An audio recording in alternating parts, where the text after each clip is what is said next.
हम लोगों ने यहाँ माननीय राष्ट्रीय अध्यक्ष जी के भी कार्यक्रम किए, लेकिन काफ़ी समय बाद, लगभग मेरे हिसाब से 7, 8, 9 महीने हो गए, उसके बाद आने का मौका मिला।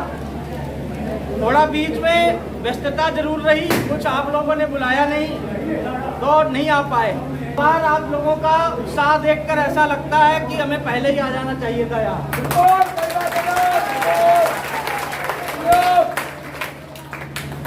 देखो अभी आप सब यहाँ आए हुए हैं और जाहिर सी बात है आपके बीच में, आपके दिल में समाज को लेकर कुछ न कुछ जागृति है।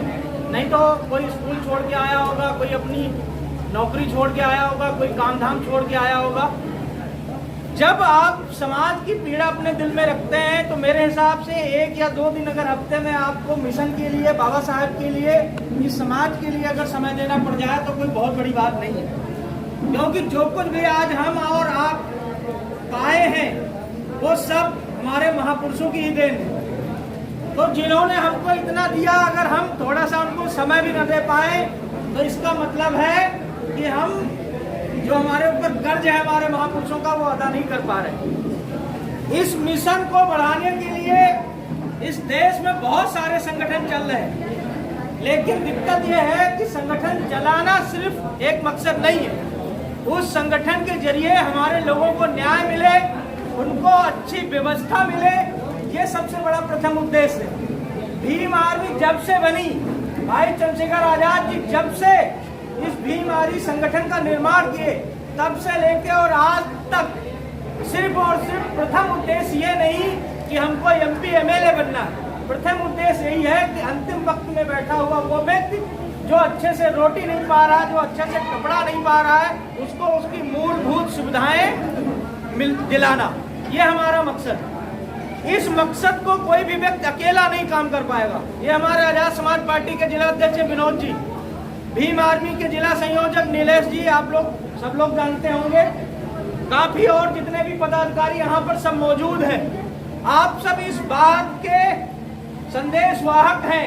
भाई चंद्रशेखर जी के वो छोटे सिपाही हैं जो अपने जिलों में संगठन को कहीं 5 लोगों से 10 लोगों से जो संगठन शुरू हुआ था, आज कम से कम आपने हजारों में उस संगठन को खड़ा कर दिया। लेकिन दिक्कत ये नहीं है कि हम 1000 की संख्या में हो गए। दिक्कत ये है क्या जिन सुविधाओं को लेके, जिन समस्याओं को लेके हमने इस संगठन का निर्माण किया, उसमें हम कहीं भी सक्सेस हो पाए हैं क्या?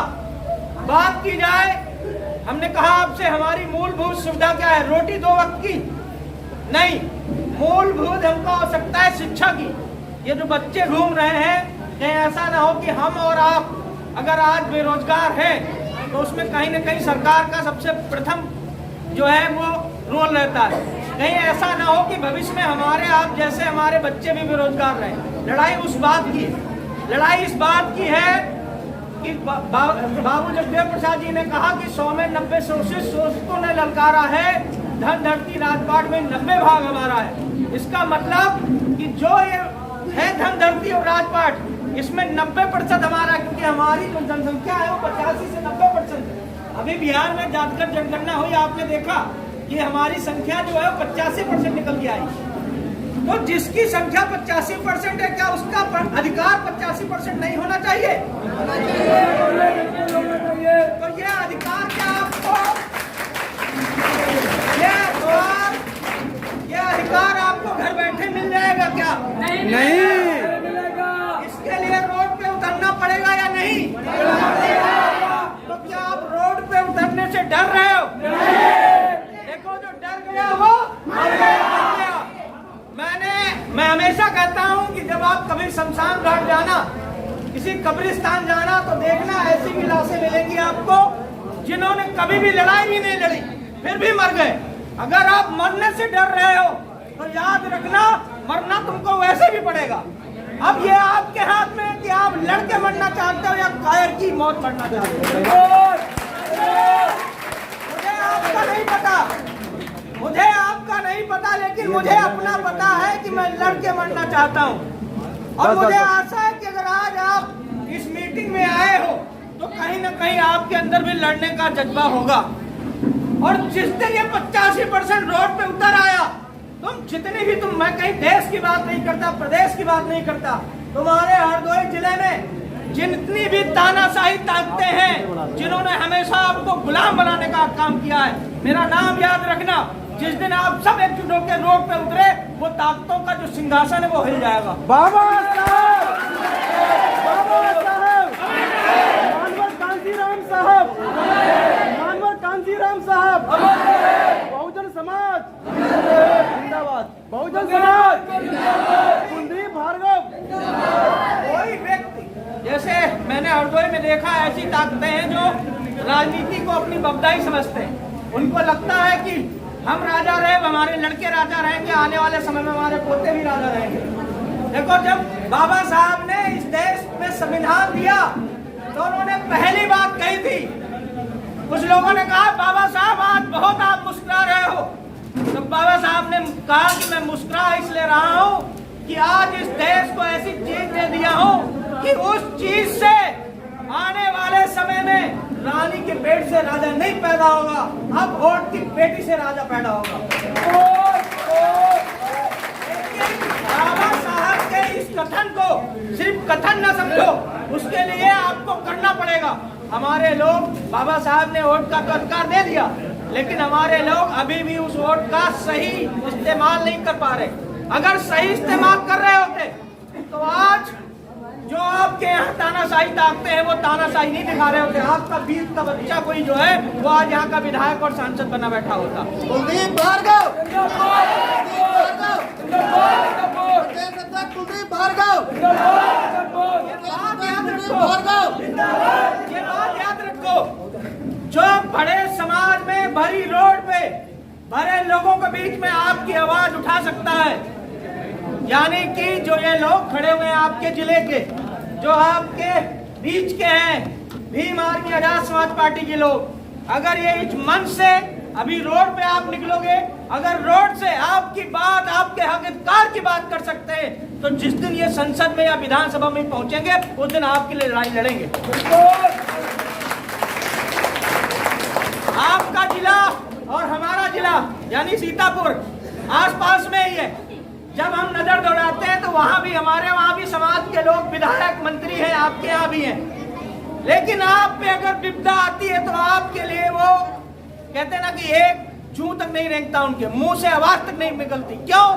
क्योंकि उन्होंने अपनी जुबान गिरही रख रखी है। लेकिन हमारे पास कुछ नहीं है खोने को। मैं हमेशा कहता हूँ, लोग बोले इस लड़ाई में बहुत कुछ खो दोगे, तो हम हमेशा कहते हैं मेरे पास तो कुछ नहीं है खोने का, आप अपना देख लो। हम तो वो मोदी वाला नारा नहीं है कि झोला उठा के आए और झोला उठा के निकल लेंगे। इस समाज में पैदा तो हुए, जन्म तो लिया, लेकिन जन्म लेते समय हमारे हक में नहीं था कि हम कहाँ पैदा होंगे, किस घर में पैदा होंगे, किस अवस्था में पैदा होंगे। झोपड़ी में पैदा हुए, गरीब घर में पैदा हुए, कितने लोग आए मेरी पैदाइश पे, ये हमारे हाथ में नहीं था। लेकिन साथियों, आपसे बहुत प्रेम पूर्वक कहना चाहता हूँ कि जन्म आपके हाथ में नहीं होता, लेकिन मरण आपके हाथ में जरूर होता है। आप कैसे मरना चाहते हो? आपके जब आप न रहो, तो आप जब आपकी मृत्यु हो, उस समय कितने लोग आपको देखने आएंगे, ये इस बात से तय होगा कि आपने अपने समाज के लिए क्या किया। मैंने उन लोगों को भी देखा है जिन्होंने करोड़ों रुपए पैसे कमाए, फॉर्च्यूनर गाड़ी ले ली, बड़े बड़े महल बनाए, लेकिन जब अंतिम समय आया तो घुट घुट के उसी कहते हैं ना 4 मंजिला दीवार के अंदर में ही मर गए।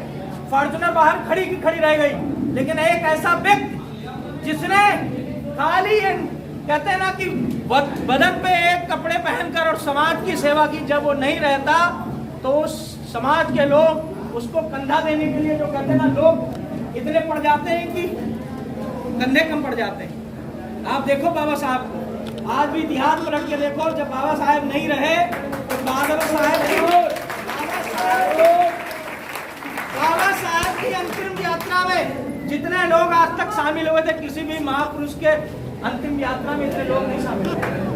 आज तय करो कि आपके गांव में, आपके बीच में, आपके मोहल्ले में जब आपका अंतिम समय आएगा तो कितने लोग खड़े होंगे, ये आपका काम तय करेगा।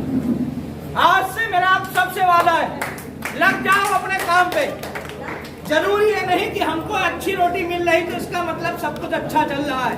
जरूरी ये है कि हमारे समाज में वो व्यक्ति जो मैंने कहा कि झोपड़ी में रह रहा है, क्या उसको भी 2 वक्त की रोटी मिल रही है? जिस दिन उसको भी 2 वक्त की रोटी अच्छी मिलने लगेगी, वो भी अच्छा कपड़ा पहनने लगेगा, उस दिन समझ लो आपके समाज का अच्छा उद्धार हो गया। और अपनी लड़ाई अमीर को अमीर बनाने की नहीं है। मैं मोदी नहीं कि अडानी को और अमीर बनाए, अंबानी को और अमीर बनाए। अपनी लड़ाई गरीब को अमीर बनाने की है। अपनी लड़ाई उस व्यक्ति को इस मंच तक पहुंचाने को, संसद तक पहुंचाने को है, जिसने ये तय कर लिया कि मेरे पास को तब पता चलेगा जब एक बार एक संविधान का एक पन्ना भी अगर आपने पढ़ लिया। ईमान में जिंदाबाद, ईमान में जिंदाबाद।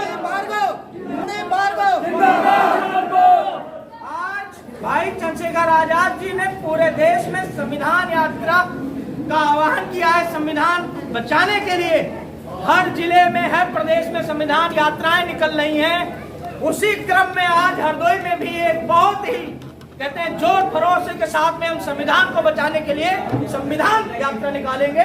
और ये यात्रा जो है हरदोई में एक नया इतिहास लिखेगी, नया आयाम लिखेगी। जय भीम, जय संविधान। इधर ध्यान दो, आप पहले देखो कुछ बोल ले रहे। साथियों, आज का जो पल है, आज पुनः इतिहास दोहराया जा रहा है।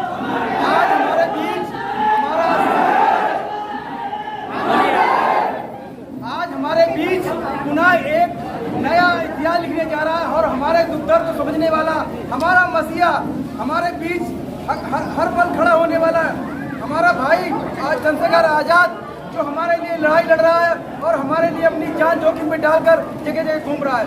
तो साथियों, सही वक्त पे सही इंसान का हाथ पकड़ लीजिए, क्योंकि समय बहुत बुरा है।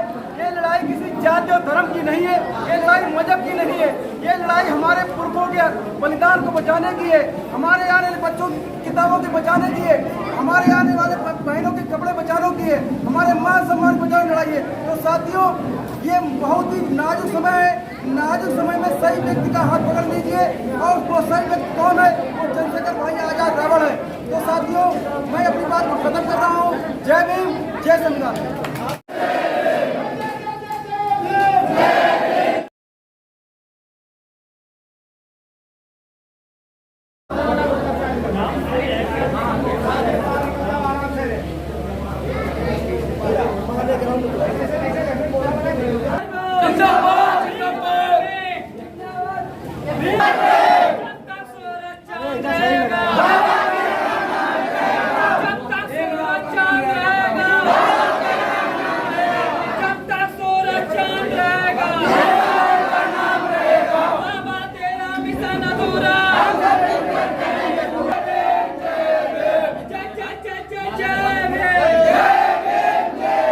शांत हो जाइए और तालियां तालियां तालियां।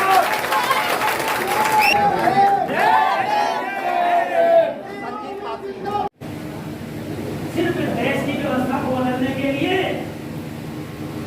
इस देश में फैली कुरीतियों को समाप्त करने के लिए बाबा साहब ने जितना बड़ा त्याग किया, शायद ही किसी देश के किसी महापुरुष ने इतना बड़ा त्याग किया हो जितना बड़ा बाबा साहब ने त्याग किया।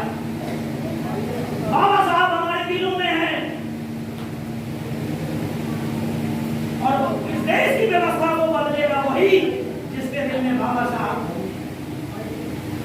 जिनके दिलों में बाबा साहब होंगे वही इस देश की बुराइयों को बदलेगा, वही कुरीतियों को समाप्त करेगा, वही संवैधानिक तरीके से इस देश को चला पाएगा, वही देश को अच्छे से मजबूत कर पाएगा।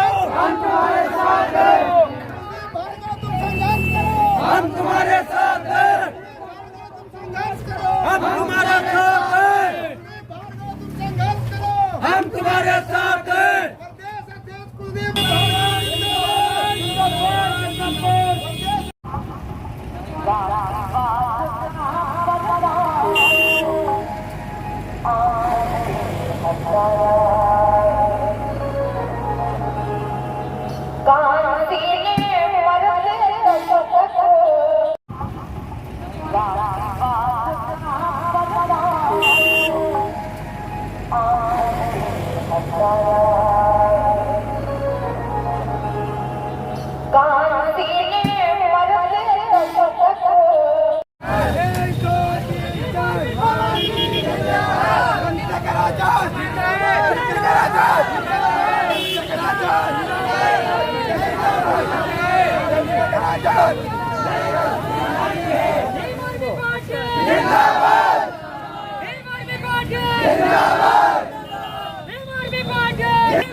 हाँ पार्क के पास जय जय जय जय जय भीम जय जय जय जय भीम जय जय जय जय जय भीम जब तक सूरज चांद रहेगा जब तक सूरज चांद रहेगा जय जय जय जय जय भीम